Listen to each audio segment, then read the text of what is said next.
Olá, meus irmãos, cumprimento a todos com a paz do Senhor, e aqui quem fala é a Sheila, e no áudio de hoje eu quero responder um pouquinho sobre acerca do que eu acredito que as pessoas que estão lutando pela restauração do casamento devem responder à sociedade, né, sobre essa questão.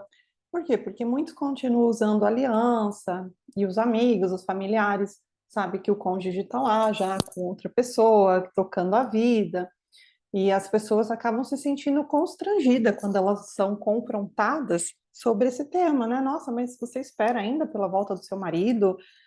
E é muito comum as pessoas dizerem assim: ah, eu acabo, Sheila, respondendo que sim, que eu espero, que eu estou lutando em Deus, que Deus tem promessa, que os casamentos assim são restaurados.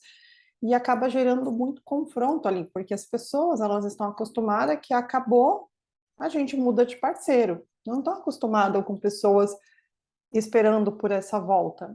E muitas das histórias que as pessoas que estão no mundo conseguem enxergar, são daquelas pessoas que acabaram a vida sozinha. Então, eu, Sheila, por exemplo, quando as pessoas estavam me perguntando sobre isso, as pessoas costumavam ainda dizer assim: mas Sheila, você é nova, bonita, trabalhadora, inteligente, segue sua vida. Eu lembro de uma das pessoas que eu considerava muito amiga, amiga mesmo desde a infância. Ela virou e falou assim: mas amiga, arruma outra pessoa. Eu era como mais ou menos no meio do ano ali, até o final do ano você já está casada de novo. E isso eram pessoas da igreja, tá, irmãos? Amigos mesmo que são da igreja, que estão ali tentando caminhar ali nos caminhos dentro dos princípios de Deus. Então, eu vou dizer para os irmãos aqui, explicar na palavra do Senhor, e vou também dizer o que eu, Sheila, fazia. Antes de mais nada, dizer que essa foto que eu coloquei do Davi, né, que é de uma novelinha da Record, eu tenho que até evitar olhar para não dar risada sobre a situação. A primeira coisa que eu quero falar aqui para os irmãos é o seguinte: não precisa mentir. Deus não é Deus da mentira, né? Jesus disse que ele é o caminho, a verdade e a vida. Mas a gente também não precisa estar se expondo para as pessoas, né? Por quê? Porque lá em 1 Coríntios 2, no 14, diz assim: ora, o homem natural não compreende as coisas do Espírito de Deus, porque lhe parecem loucura, e não pode entendê-las, porque elas se discernem espiritualmente. O que o Senhor está querendo dizer aqui, né, através de Paulo? É que não adianta você ficar lutando, tentando convencer as pessoas que estão vivendo um tempo natural da vida delas, ou seja, que ainda não têm o discernimento do espírito, de que um casamento pode ser restaurado, que Deus pode fazer. Não adianta. Isso seria mais que tudo, se tornaria uma guerra de egos, ou seja, eu acredito nisso, você não acredita, você tem que respeitar no que eu acredito, e acaba dando problemas entre vocês. Eu, Sheila, preferia agir como Davi. Vou ler a palavra do Senhor e depois vou explicar para vocês exatamente o que eu fazia. Aqui em 1 Samuel 21, que é a passagem que Davi se sente de louco, a Bíblia diz o seguinte: Davi foi falar com o sacerdote Aimeleque em Nob. Aimeleque tremia quando se encontrou com ele, ou seja, tinha medo, né, de se encontrar com Davi. Por causa do quê? Por causa da fama de Davi. E perguntou: por que você está sozinho? Ninguém veio com você?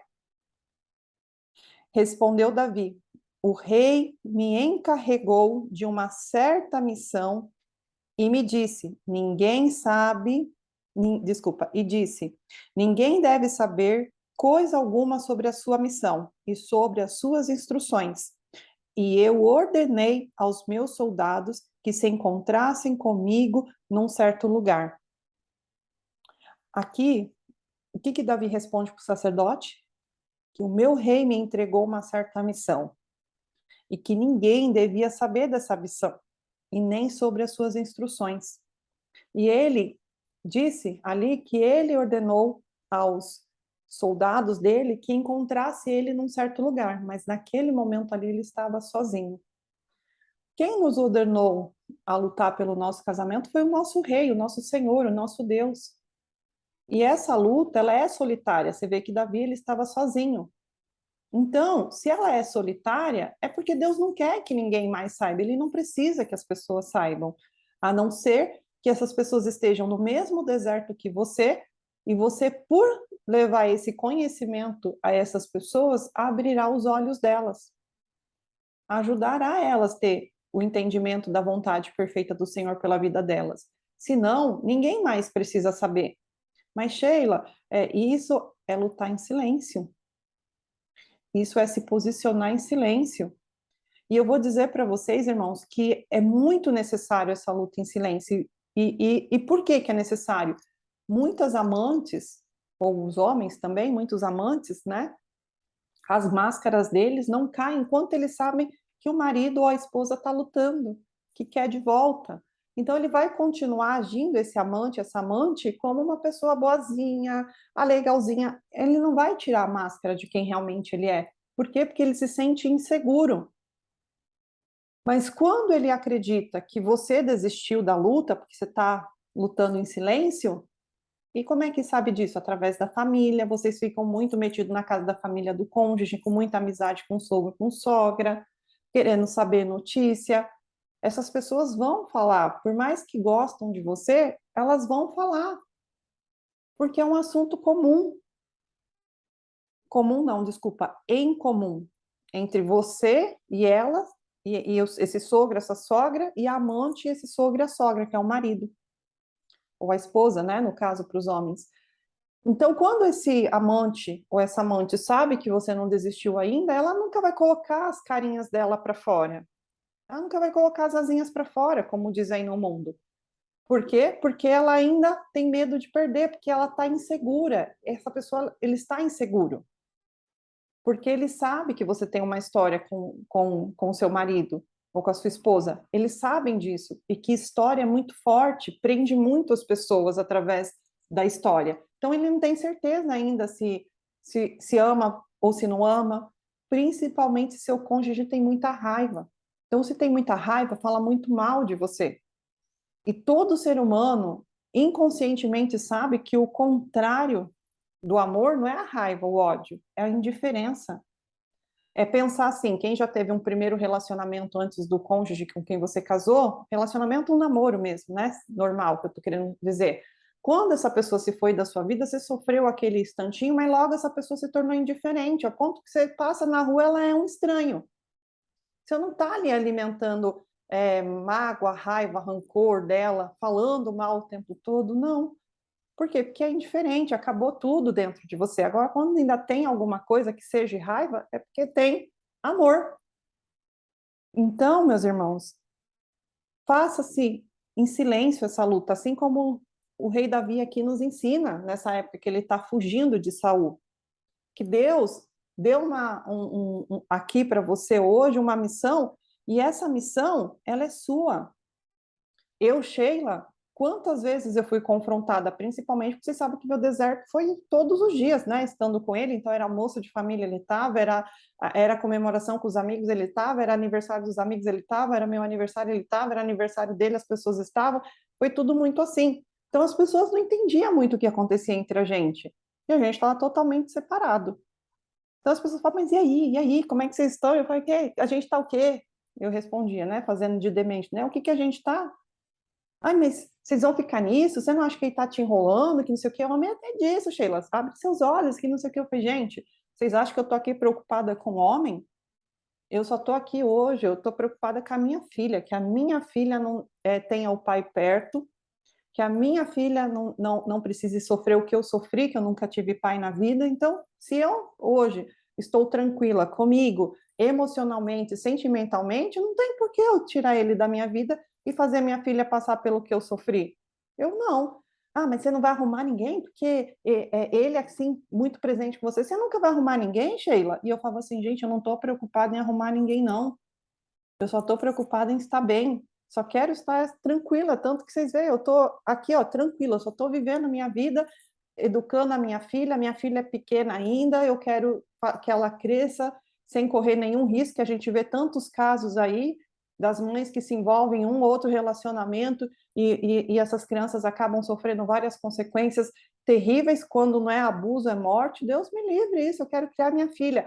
Aí vinha os outros questionamentos, né? Ah, mas por causa de filho você vai se anular? Ah, por causa da sua filha agora você não vai viver? Sheila, que isso, Sheila? Sua filha vai crescer, vai embora e vai viver a vida dela e você o quê? Viveu para ela? E eu falo, então, gente, se você quer viver para você, não tenha filhos. Não é assim? Você só pode te dar o direito de viver para você se você não tiver filhos. Se você teve filho, você tomou a decisão de trazer alguém ao mundo e hoje a sua obrigação é cuidar, educar e criar. Então, desculpa se eu penso diferente de vocês, mas o fato de vocês acreditarem que eu preciso fazer algo que eu não me sinto confortável, cômodo para fazer, não representa, não vai mudar nada. Respeito a opinião de vocês, mas para mim é assim e pronto. A minha filha, eu quero encaminhar ela, quero deixar ela encaminhada na vida para que ela não sofra as mesmas coisas que eu.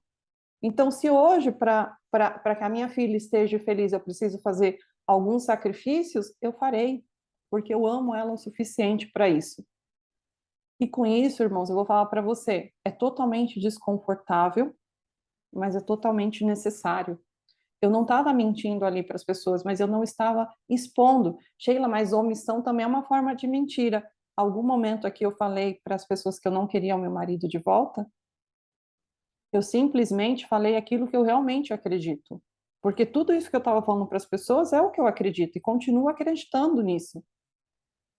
Justamente porque eu não queria expor também a minha filha a sofrimentos, que a gente vê todo momento. Eu que faço mentoria, que eu cuido de mulheres, ajudo elas nos tratamentos, eu vejo, irmãos. Eu vejo tudo que elas sofreram pela desproteção de um pai, de uma mãe que estava buscando felicidade a todo custo. A gente não precisa estar mentindo, mas a gente também não precisa estar expondo a nossa vida para as pessoas, porque senão as pessoas vão ser usadas pelo diabo, sim. A Bíblia fala sobre isso. Para quê? Para nos abater. Quando Jesus revelou que ele ia ser crucificado, o que que Pedro falou? De jeito nenhum. O que que Jesus respondeu para ele? Para ele calar a boca, Satanás. Não foi? Jesus não falou algo assim, arreda-te, Satanás, para Pedro? Mas Pedro não era entre os três mais queridos de Jesus, como amigo íntimo, mais chegado do que irmão? Então por que Jesus estava mandando ele calar a boca?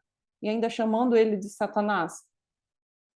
Porque a boca do Pedro estava dizendo para Jesus que não permitiria que ele fizesse a vontade de Deus.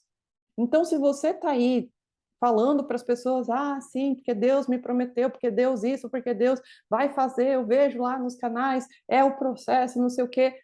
As pessoas vão ser boca de Satanás para desanimar e te tirar do propósito. Então, irmãos, tudo tem a hora certa. Nesse momento, se guarda, vai lutar em silêncio. E eu já dei aqui pelo menos 2 bons motivos para vocês fazerem isso. Continuando a ler a palavra, porque o que realmente edifica e muda a vida é a palavra, diz assim, no 3. Agora então, o que pode oferecer-me? Dê-me 5 pães ou algo que tiver. O sacerdote, contudo, respondeu a Davi: Não tenho pão comum, somente pão consagrado. Se os soldados não tiverem relações com mulheres não tiveram relações com mulheres recentemente, pode comê-lo. Essa passagem aqui, irmãos, que eu leio, é quando eu digo, eu tenho um vídeo aqui no canal falando sobre ter relações íntimas com o cônjuge, que eu acredito que a única maneira que a mulher crente ou o homem crente santifica o seu cônjuge descrente, ou seja, aquele que se apartou da vontade de Deus, é através da santificação, mas a santificação da carne. Porque aqui o profeta, ele é claro que a gente só pode comer o pão. O que que é o pão? O que que representa o pão? Jesus.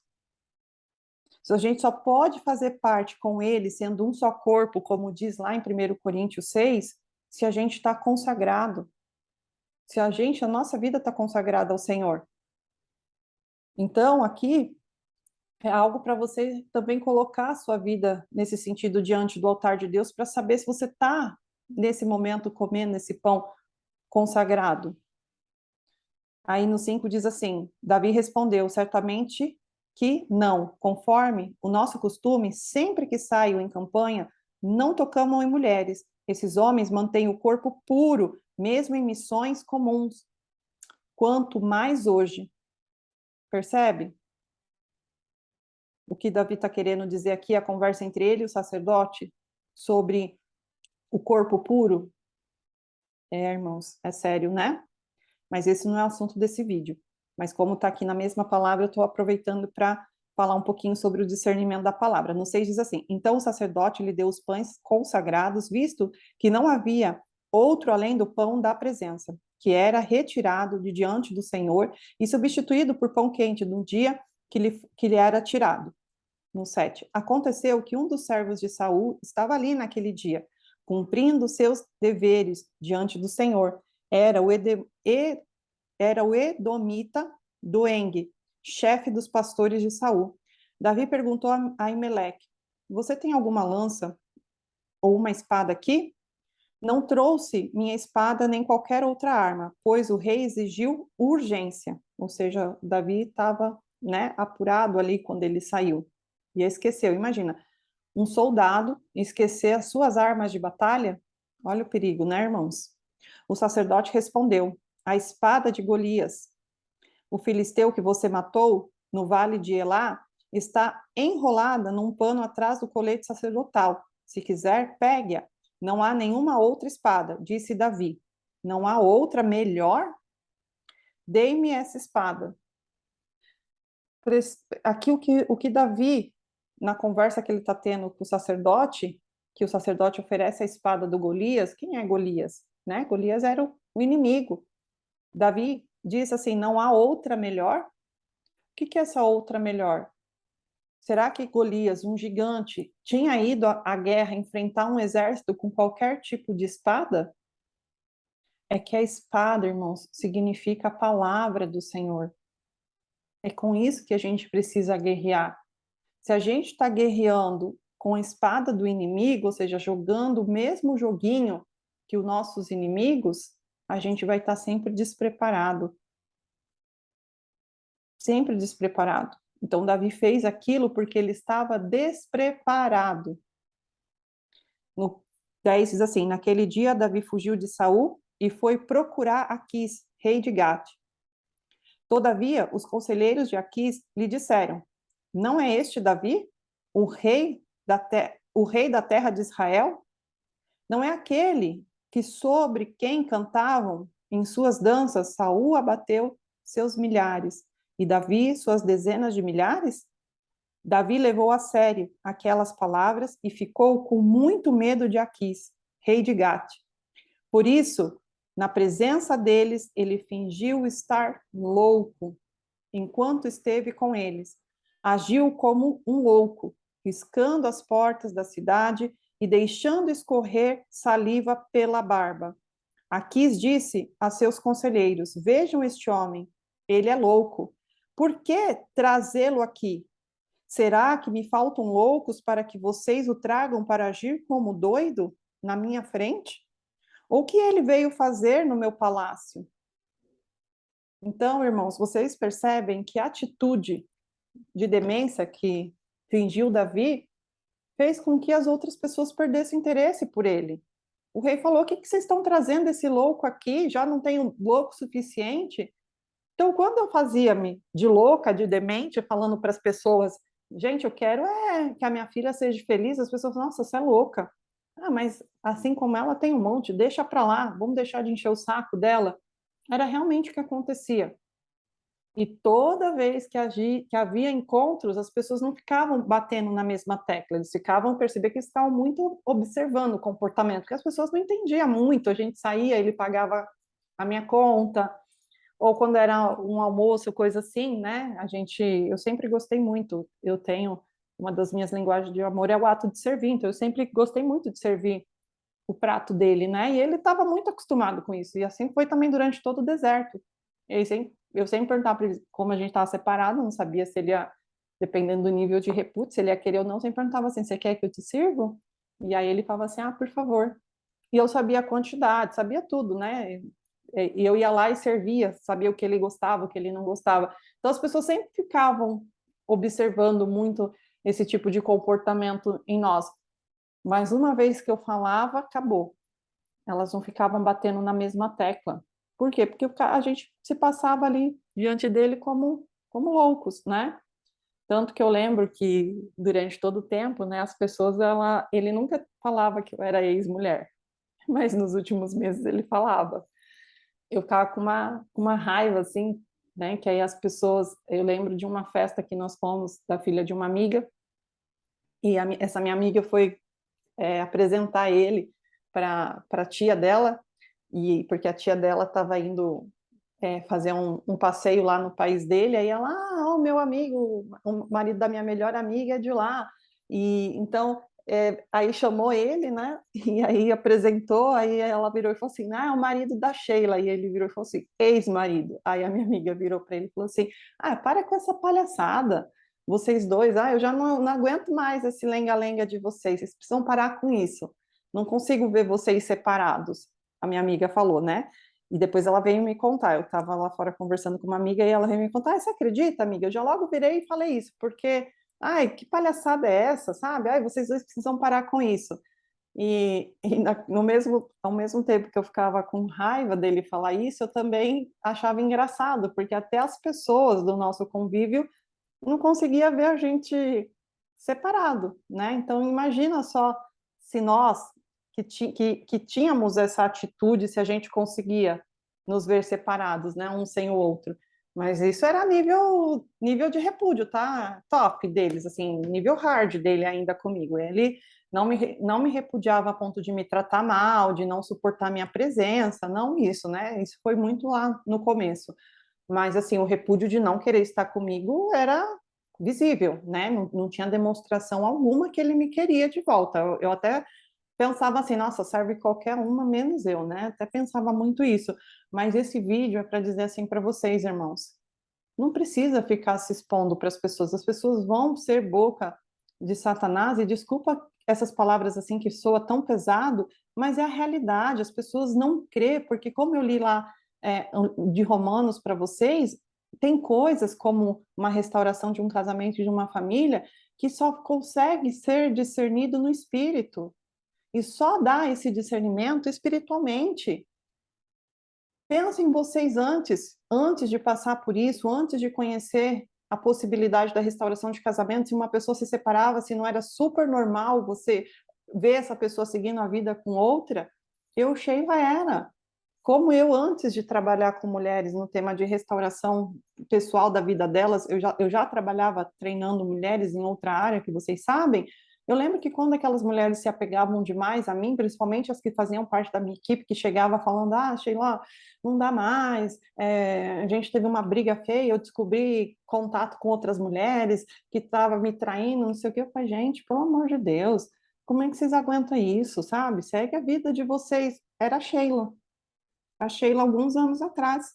Por quê? Porque para mim o mundo tinha se tornado, as coisas do mundo tinham se tornado normal. Eu não conseguia discernir no espírito. Então eu precisei passar por um deserto, precisei entender que Deus, a vontade de Deus, precisei entender que aquilo não era comum, que não era o normal e que tudo que é de Deus não vai ser comum e normal como a gente pensa. Era ali já quebras de princípios e valores que havia tido dentro de nós. Todo ser humano nasceu com princípios e valores, mas a gente mesmo já havia perdido esses valores, tanto que em discussão, assim, meu marido falava, você casou errado. Eu falei, pois é, um dia a gente vai arrumar a pessoa certa, né, que vai fazer a gente feliz. Então é isso mesmo, você está certo, né? Você vê, a gente tinha perdido isso. Então não adianta ficar discutindo, vai ser só briga de ego, não vale a pena, porque a pessoa não vai entender. Mas só quem precisa entender mesmo é você. É igual quando as pessoas falam assim, Sheila, pastor lá estava me ajudando, mas agora ele está vendo que está piorando a situação e está falando que eu para eu seguir, sabe? Fico chateada. Eu falo, gente, mas a luta é sua, não é do pastor, não. Esse pastor com certeza está olhando muito mais a circunstância do que a possibilidade de um Deus que cura, que salva, que dá emprego, que prospera. Isso tudo eles creem. Mas um Deus que pede um conserto, uma correção e uma restauração de casamento, as pessoas já duvidam. Entendeu? É difícil. Eu sei que é difícil esse momento, mas pode ter certeza que a palavra diz que aos vencedores ele dará uma coroa. Busca por ela, irmãos. Que Deus abençoe muito a vida a família, o casamento, os filhos de vocês, em nome do Senhor Jesus. Amém?